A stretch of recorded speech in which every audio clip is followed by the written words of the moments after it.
What are your spiritual views? I'm Jewish, and I would say I have like a fairly traditional view of the world that way. So you're religious. You believe in God? I'm not like a literal, I'm not like a literalist on the Bible, but I'm not someone who says like I'm culturally Jewish. Like if you ask me, I would just say I'm Jewish. But do you believe in God? Like, do you believe that there? Hold on. He said, I'm Jewish. I'm not a cultural Jewish. But what? What? What? Hold on, bro. Bro. Let's run this back real quick, bro. Explain to me, because this is just a bunch of confusion. I'm not like a literal, I'm not like a literalist on the Bible, but I'm not someone who says like I'm culturally Jewish. Like if you ask me, I would just say I'm Jewish. But do you believe in God? Like, do you believe that there is a force larger than people? I know of being culturally a Jew, and I know of being a Jew by faith or by religion, like you've converted over to Judaism. He said, I'm Jewish. I'm not cultural Jew, but I don't literally take the Bible, but this is confusing as a mud. People that created the earth, set down a specific order for living, that there's an absolute morality attached that comes from that God? I think probably like most other people, I'm somewhat confused on this, but I believe there is something bigger going on than, can be explained by physics, yes. So you think the earth and the people were created by something? It wasn't just like a spontaneous accident? Would I say that? It does not feel like a spontaneous accident, yeah. Should I say that?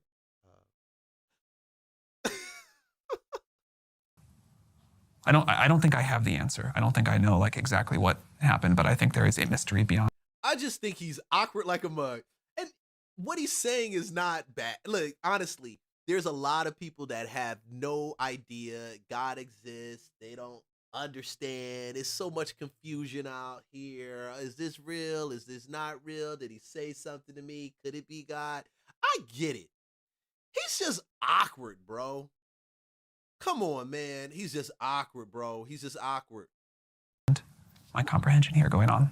Have you ever felt communication from that force, or from any force beyond people, beyond the material? No, not really. I ask because it seems like the technology that you're creating or shepherding into existence will have more power than people. On this current trajectory, I mean, that will happen. Who knows what will actually happen, but like the graph suggests it. And so that would give you, more power than any living person. So I'm just wondering how you see that. I used to worry about something like that much more. I think what will happen, I used to worry a lot about the concentration of power in one or a handful of people or companies because of AI. Yeah. What it looks like to me now, and again, this may evolve again over time, is that it'll be a huge up-leveling of people where everybody will be a lot more powerful, or everybody that embraces the technology will be a lot more powerful. But that's actually okay. That scares me much less than a small number of people getting a ton more power. Interesting.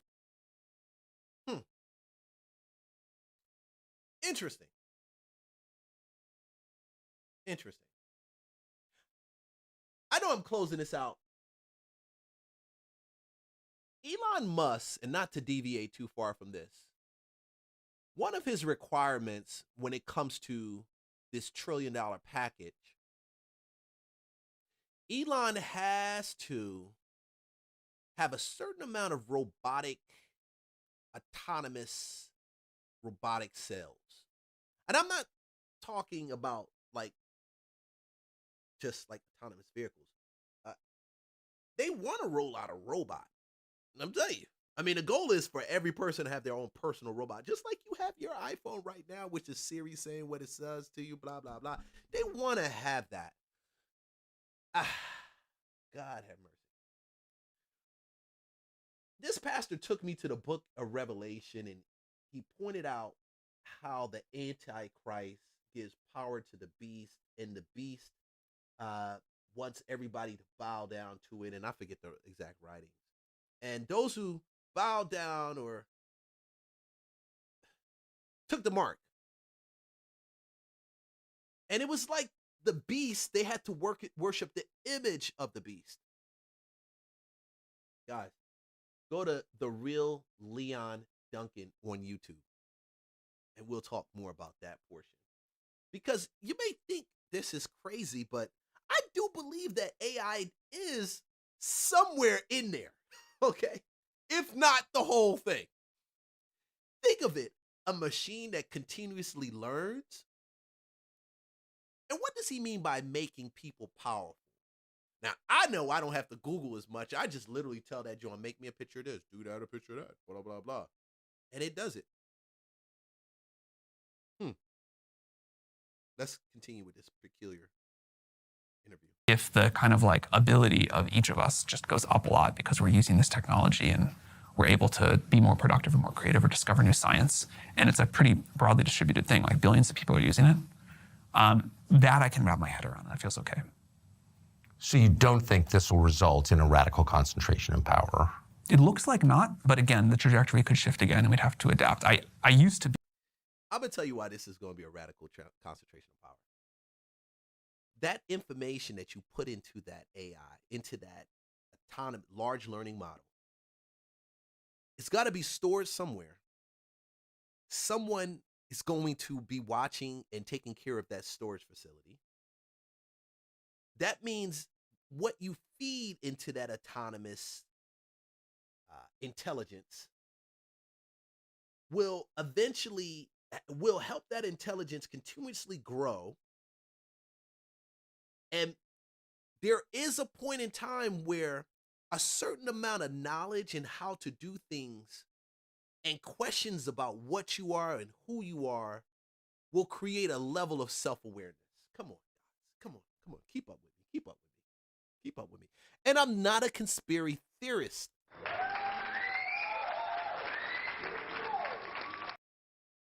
But for him to say that there will not be a large concentration in power for right now based on what he sees, it's a freaking lie. The more you feed this thing, you feed it about. That's why some corporations don't allow AI, the use of Gemini or OpenAI, because you're putting that information into it, and now somebody else can actually pull that information. I'll give you a perfect example. I was having a talk with a lender, and she was telling me that she was somebody fawned her through ChatGPT. And I was like, what do you mean fawned through ChatGPT? She said the guy asked about the best DSCR loans, and her company came up. I'm telling you, this is no lie. Her company came up. He clicked, called her, and it gave like reasons why based off of, I'm like, how did they even get this reason?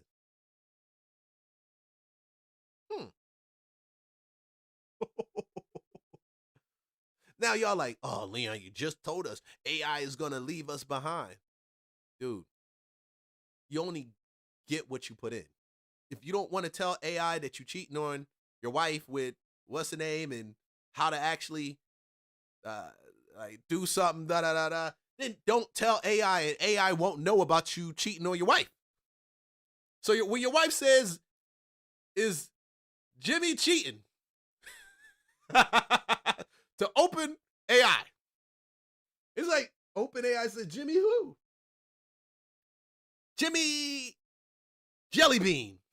I'm Miss Jellybean. Tell me, has he talked to you about a new woman and taking her out or asked you for any suggestions concerning her? AI says, yes, Jimmy Jellybean just asked me about Samantha and that he wants to know.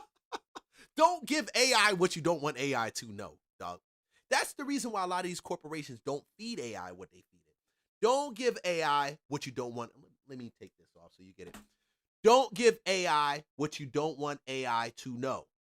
Let me put this back on. Because when you do that, you get what you get and don't pitch a fit. Technology cannot control you. You can only let technology control you or be controlled by it. Teach your children that this is an autonomous, this is just a machine, and what comes out of that machine doesn't mean that it's 100% right.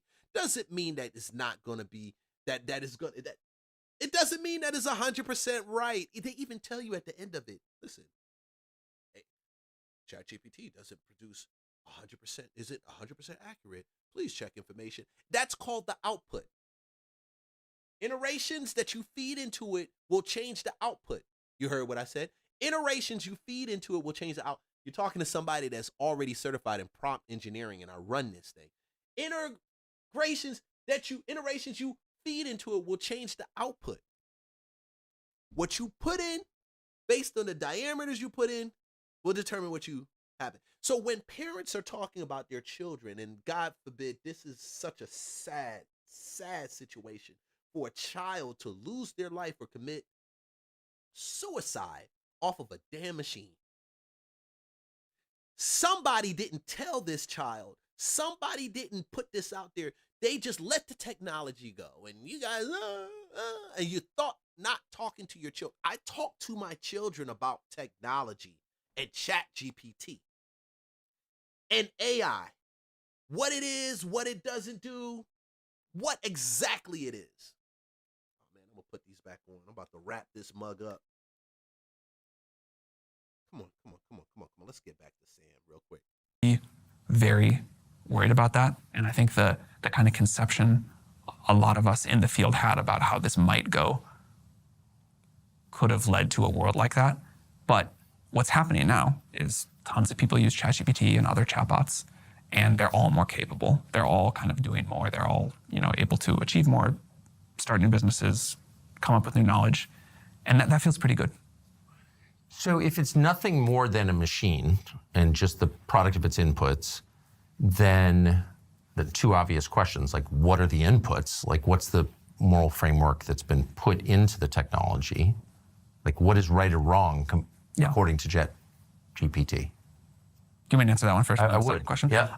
So on that one, someone said something early on in ChatGPT when that really has stuck with me, which is one person at a lunch table said something like, we're trying to train this to be like a human, like we're trying to learn like a human does and read these books and whatever. And then another person said, no, we're really like training this to be like the collective of all of humanity. We're reading everything. We're trying to learn everything. We're trying to see all these perspectives. And you get the collective of all humanity. And if we do our job right, all of humanity, good, bad, a very diverse set of perspectives, some things that we'll feel really good about, some things that we'll feel bad about, that's all in there. Like this is learning the kind of collective experience, knowledge, learnings of humanity. Now, the base model gets trained that way, but then we do have to align it to behave one way or another and say, I will answer this question, I won't answer this question. And we have this thing called the model spec where we try to say, here are the rules we'd like the model to follow. It may screw up, but you can at least tell if it's doing something you don't like, is that a bug or is that intended? And we have a debate process with the world to get input on that spec. We give people a lot of freedom and customization within that. There are, absolute bounds that we draw, but then there's a default of if you don't say anything, how should the model behave? What should it do? How should it answer moral questions? How should it refuse to do something? What should it do? And this is a really hard problem. That we have a lot of. He said that's a really hard problem. So you're dealing with a machine that is learning autonomously, and it's getting the data that you're putting into it without a moral compass or even a boundary or understanding what a true moral compass is, because moral compass has to start somewhere in the heart. It's a heart issue, and this thing doesn't have a heart. Huh. Users now, and they come from very different life perspectives and what they want. But on the whole, I have been pleasantly surprised with the model's ability to learn and apply a moral framework. But what moral framework? I mean, the sum total of like world literature or philosophy is at war with itself. Like the Marquis de Sade is, like nothing in common with the Gospel of John. Right. So like, how do you decide which is superior? That's why we wrote this like model spec of here's how we're going to handle these cases. Right, but what criteria did you use to decide what the model is? Oh, Like who decided that? Who did you consult? Like why is the Gospel of John? He's pushing him more than he did in his Nick Fuentes interview. A lot more than he did in his Nick Fuentes interview. He didn't even ask any of those, any real hard questions. That's my problem with Tucker right now. But I digress. Go ahead. Better than the Marquis de Sade. We consulted like hundreds of moral philosophers, people who thought about like ethics of technology and systems. And at the end, we had to like make some decisions. The reason we try to write these down is because A, we won't get everything right. B, we need the input of the world. Why is he, I feel like he's dipping and dodging the question.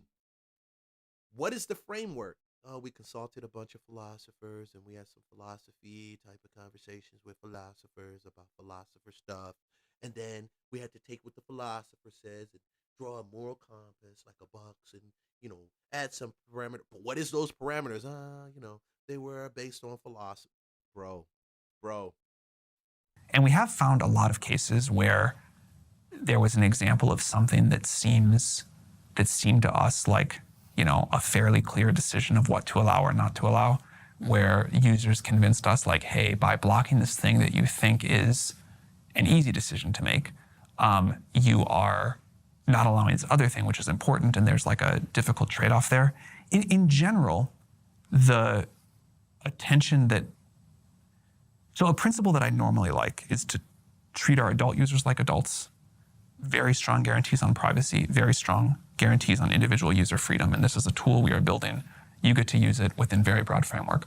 Within a very, very broad framework. On the other hand, as this technology becomes more and more powerful, there are clear examples of where society has an interest that is in significant tension with user freedom.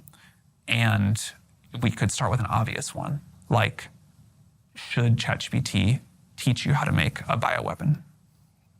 Now, Hold on. Is this like a pull in the moral compass? Should ChatGPT teach you how to make a bioweapon? We know bioweapons are bad. But Chat, listen. We don't want you to teach people how to make bioweapons. Yeah, it's freedom. And they can definitely Google it, but let them Google it. We don't want you involved in creating biohazards and bioweapons. No bioweapons, ChatGPT. They're bad. Hold on. We enter into a new phase where the questions you ask in this machine, I think, are going to propel a bunch of people to different places, some to greatness and some to to shithole.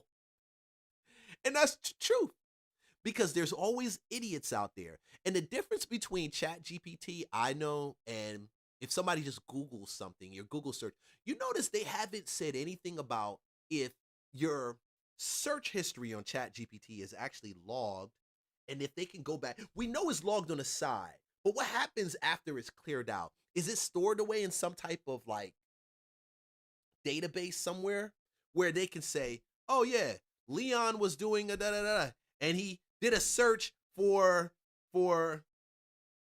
whatever, coconuts. And does it rain coconuts? I'm not going to say nothing crazy out here because y'all. Does it rain coconuts? Is that search stored away somewhere? I'm curious, because what that will tell me is there's no need, unlike getting your phone and they have to do a sweep of your laptop when something happens. Now we're talking about privacy. Is it stored somewhere where they can say, yeah, Leon was searching for those coconuts. We know he's nuts about coconuts. And yeah, we got him back against the wall, the coconut thief guy. Is that it? Like, do they know what I'm talking about or searching for on the back end? Nobody's answered these questions. Nobody's asked these questions. Because the police can actually do a search and use your search data from your computer to know what we hear it all the time. He Googled online and he did the Google. And when he did the Google online, yeah, we see his Google search. We see his online search.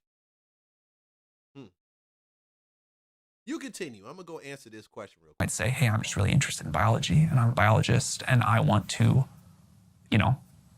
I'm not going to do anything bad with this. I just want to learn. And I could go read a bunch of books, but ChatGPT can teach me faster. And I want to learn how to, I want to learn about like novel virus synthesis or whatever. And maybe you do. Maybe you really don't want to like cause any harm. But I don't think it's in society's interest for ChatGPT to help people build bioweapons. And so that's a case. Sure, that's an easy one, though. There are a lot of tougher ones. I did say start with an easy one. That's good to know. You don't want society building bioweapons. Bioweapons are bad. Bad, Sam. Yeah, I'm glad you told the machine not to build it. Well, every decision is ultimately a moral decision, and we make them without even recognizing them as such. And this technology will be, in effect, making them for us. Yeah. And so, well, I don't agree with it'll be making them for us, but it will have to. It'll be influencing the decisions for sure. And because it'll be embedded in daily life. And so who made these decisions? Like who are the people who decided that one thing is better than another? You mean like? What are their names? Which kind of decision? The specs that you alluded to that create the framework that does attach a moral weight to worldviews and decisions, like, liberal democracy is better than Nazism or whatever. They seem obvious, and in my view are obvious, but are still moral decisions. So who made those calls? As a matter of principle, I don't like dox our team, but we have a model behavior team, and the people who want to. Well, it affects the. Ooh, they have a model behavior team. They have a model behavior team that decides the moral code of ChatGPT. Oh my gosh. Whoa. What I was going to say is the person I think you should hold accountable for those calls is me. Like, I'm the public face. Eventually, like, I'm the one that can overrule one of those decisions or Sam, we do hold you accountable. Don't worry. Don't throw yourself in front of it. We know you're accountable. board. And just turned 40 this spring. I won't make every decision. It's pretty heavy. I mean, do you think and it's not an attack, but I wonder if you recognize sort of the importance. How do you think we're doing on it? I'm not sure, but I think these decisions will have, global consequences that we may not recognize at first. And so I just wonder, do you get into bed at night and think like the future of the world hangs on my judgment? Look, I don't sleep that well at night. There's a lot of stuff that I feel a lot of weight on, but probably nothing more than the fact that every day hundreds of millions of people talk to our model.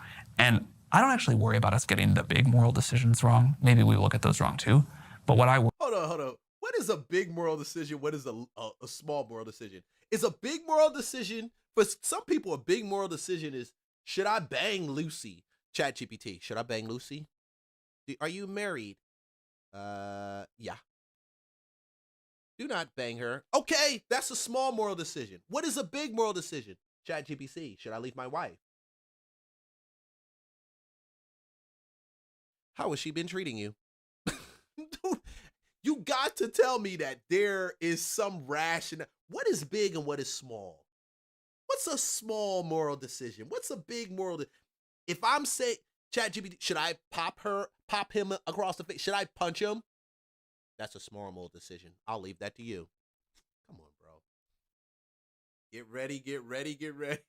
what I lose much sleep over is the very small decisions we make about a way a model may behave slightly differently. But it's talking to hundreds of millions of people, so the net impact is big. So, but I mean, all through history, like recorded history up until like 1945, people always deferred to what they conceived of as a higher power in order. Hammurabi did this. Every moral code is written with reference to a higher power. There's never been anybody who's like, well, that kind of seems better than that.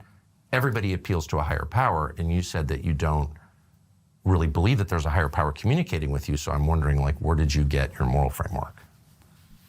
I mean, like everybody else, I think the environment I was brought up in probably is the biggest thing, like my family, my community, my school. I can see that. I can see that. I can see that. I can see that. I can see that. That's how your manager manages you through their moral framework that they received, not from HR, but as kids growing up. That makes sense. That makes sense. Now we still gotta find out, are you what type of Jew? Are you are you cultural? If you're a Jew by religion, then do you believe in the Torah? Do you believe in the Bible? Like, come on. Like, My religion, probably that. oh, Do you so he does have a religion. Yeah, he's Jew. I guess that's what we would call a watered down Christian. That's what Christians call watered down Christians, which I don't know.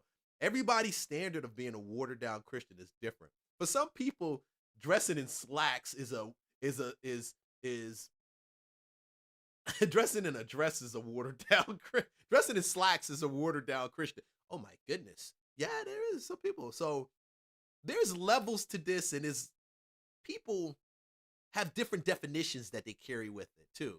ever think, which is, I mean, I think that's a very American answer, like everyone kind of feels that way. But in your specific case, since you said these decisions rest with you, that means that the milieu in which you grew up and the assumptions that you imbibed over years are going to be transmitted to the globe, to billions of people. That's like a big thing. I want to be clear. I view myself more as like a...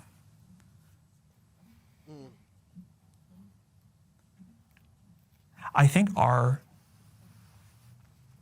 the world, like our user base, is going to approach the collective world as a whole. And I think what we should do is try to reflect the moral, I don't want to say average, but the like collective moral view of that user base. How do you reflect the collective moral view of a user base? You have to first know what the moral view of that user base is. And you gotta also say, if this person over here believes in Sharia law, and that's their moral code, and this person over here believes in baptism by the Holy Spirit and baptism by water, that's a combination of their moral code. I don't say moral code, but I'm speaking from a different perspective. But do you mean those things combined together create the framework for the moral code? Because if that's true, that's confusing as shit. Because what about when these codes conflict each other? What happens when these moral codes that you programmed into ChatGPT conflict each other? What really happens? I've used ChatGPT to study the Bible, and I had to look at what the output was given to me and say, is this right? Is this true? And I started layering that model on top of Gemini, Perplexity, because I can't just say what OpenAI gives to me is true. Now, if Gemini is conflicting it and Perplexity is conflicting it, then yeah. Oh my goodness. Show me the money. Hey, yo. Like, subscribe, follow for more content. I'm not going to do this whole interview because this whole interview is freaking long. Matter of fact, I think I got roughly probably about 15 minutes left in this. Probably about 10 minutes left in this interview. But I'm not going to grab all of this. I don't want people saying you're taking too much of their content and stuff like that. Go check it out. At the end of the day, be very cautious with AI, but still use it. Because if you don't know, I'm a believer, if you don't know how to actually, if you can't like videos that are spoofs, I've seen videos now that look like, wow, okay, there's going to be a point where you can't notice the details in these videos, these slight things that aren't true. How do I know that? Because it's learning, and then there's going to become a point where it's learned how to create like a flawless video that displays human gesture. And just like anything, I feel like the more time you spend in it, the better you become acquainted with it. So the more time I spent in real estate, I was able to understand these different transactions. Oh, there's more than just a buyer selling to a seller selling to a buyer or buyer going to buy. Wow, you've got creative financing, you've got owner financing, you've got subject to financing, you've got lease purchases, you've got all these different models. But I am able to identify what type of deal this is that's coming to me on paper because I've spent time looking at these different types of deals and being involved in it and seeing it and seeing it, then writing it, then seeing it. And now your brain is trained. Like I was telling a client of mine yesterday. I don't think that this people know what a lease purchase looks like. And I was joking and he was real. And I said, hold on, I'm not joking. I'm real now. Because it was a joke, but then it was like, yeah, you're right. They talking about earnest money and interest rates and da da da da da. Okay, let's pull back. Let's clarify where we stand in our position and what type of deal this is. But you don't get that level of sharpness until you're in the weeds, until you're looking at it in the weeds. And when I explain it to an agent and I tell her that it's a quadruplex, not a quadrupleplex. Quadrupleplex. Quadrupleplex. That's what she said. I'll call it quadrupleplex. Leon, why are you being so mean? I'm not being mean. We all mispronounce stuff. I called her and said, hey, sis, you mind if I give you a little bit of advice? She said, yeah. I would say don't call it, it's pronounced a quadruplex, not a quadrupleplex. And oh, it says quadruple. Okay, you know what? At least I did my part. At least I did my part. You know, everything, I did my part. I told you, on to the next one. And I did it with the utmost level of respect. Utmost. Because I respect, I ain't going to play. It's other agents. It's agents I play. You know what I'm saying? I'm like, oh, anyway, whatever. Hey, man, like, subscribe, follow for more content. Real Estate Lunchbox, Monday, Wednesday, Friday. I am here. I'm doing everything and sharing everything. And of course, this gets broken down into smaller, bite-sized pieces. I love streaming and I love doing this. And I believe that God has blessed me over the last 18 years to learn the real estate game, to put up with a bunch of crap, to bring yourself to that point, and then be able to share it with people. And I just don't want to share with you how to do real estate. I don't want to just talk about the topics, but you join the Patreon and we're going to talk about the bag. We're going to talk about how you eat, whether you have a license, whether you don't have a license, because every person should be eating off of real estate, and I'm still a believer in that. Hey guys, like, subscribe, follow. It does great for the algorithm. If you don't want to, that's your problem. Keep on moving. I see you guys on the next.